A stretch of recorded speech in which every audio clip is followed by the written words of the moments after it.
Hi అండి, అందరికీ నమస్తే. ప్రస్తుతం ఇప్పుడు పరిపాలన చేస్తుంది ఏంటంటే, ప్రభుత్వాల కంటే మానసికమైన ఒత్తిడి ఎక్కువ పరిపాలన చేస్తుంది ప్రజల్ని.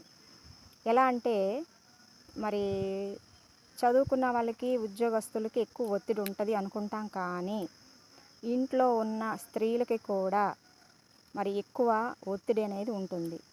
మరి చిన్న చిన్న పిల్లలకి ఒత్తిడి అనేది ఉంటుంది, వృద్ధులకి ఒత్తిడి అనేది ఉంటుంది. అది ఎలా అంటే మరి మనము చూస్తున్నప్పుడు ఏంటంటే ఈ సెల్ ఫోన్ ప్రోడక్ట్ల ద్వారా మెయిన్ పిల్లలు చెడిపోతున్నారు, పిల్లలు పక్కదోవ పడుతున్నారు అనేది 100కి 1000% ఇది నిజం. తర్వాత టీవీ సీరియళ్ళ ద్వారా ఆడవాళ్ళ మనసు డైవర్ట్ అయిపోతుంది అనేది అది ఎంతో వాస్తవం. వృద్ధులైన తర్వాత పిల్లలు పట్టించుకోవట్లేదు, మరి మా భవిష్యత్తు ఏంటి అని వృద్ధులు వాపోతున్నారు. ఇది పచ్చి నిజం. ఇంకోటి వచ్చేసి ముఖ్యంగా పురుషులు కుటుంబ వ్యవస్థలో మీరు వెన్నెముక లాంటి వారిని మాత్రం మర్చిపోవద్దు. వెన్నెముక కరెక్ట్గా ఉంటేనే అన్ని నరాలు యాక్టివ్గా ఉంటాయి. కాబట్టి ఇక్కడ పురుషుల ప్రాధాన్యత చాలా ఉంది.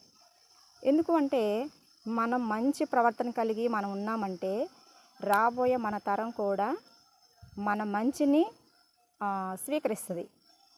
మనము కానీ చెడ్డగా ఉన్నామంటే చెడు వ్యసనాలకి, అది త్రాగుడు కావచ్చు, జోదం కావచ్చు, సెల్ ఫోన్ కావచ్చు, బెట్టింగ్లు కావచ్చు, క్రికెట్ కావచ్చు, లేకపోతే తినే ఫుడ్ కావచ్చు, మరి అతిగా చేసే అలవాటు, అది టీ వ్యసనం కావచ్చు, లేకపోతే రెస్టారెంట్లు తినే ఆహారం ఫుడ్ విషయంలో కావచ్చు, మరి సెల్ ఫోన్ ఎడిక్ట్ అయిపోయిన వ్యసనం కావచ్చు. ఎక్కువ శాతము దేనిని మనం ఉపయోగిస్తే అదే వ్యసనం. కాబట్టి దాని నుంచి మనం బయటపడగలిగితే, కుటుంబాల్లో కూర్చోకొని కొంత సమయం కుటుంబానికి వెచ్చించగలిగితే అన్ని సమస్యలకి సాల్వ్ అవుతుంది. అయితే ఇప్పుడు ప్రతి ఫ్యామిలీకి కౌన్సిలింగ్ చాలా తప్పనిసరి అవసరం అండి. ఎందుకంటే నేను ఫ్యామిలీ సర్వేస్కి వెళ్ళినప్పుడు కొన్ని కుటుంబాలని చూస్తున్నప్పుడు వాళ్ళు చెప్తున్న మాటలప్పుడు ఎక్కువ స్త్రీలు అసలు పురుషుల వల్ల చాలా ఇబ్బంది పడుతున్నారు. ఎందుకంటే అది ఒక కోణంలో కాదు, అన్ని కోణాల నుంచి స్త్రీలు కొంత బయటికి వెళ్ళరు. కాబట్టి వాళ్ళు ఎక్కువ మానసిక ఒత్తిడికి, ఇంకా రెండో ప్రపంచం అంటే వాళ్ళకి ఏమి ఉండదన్నమాట.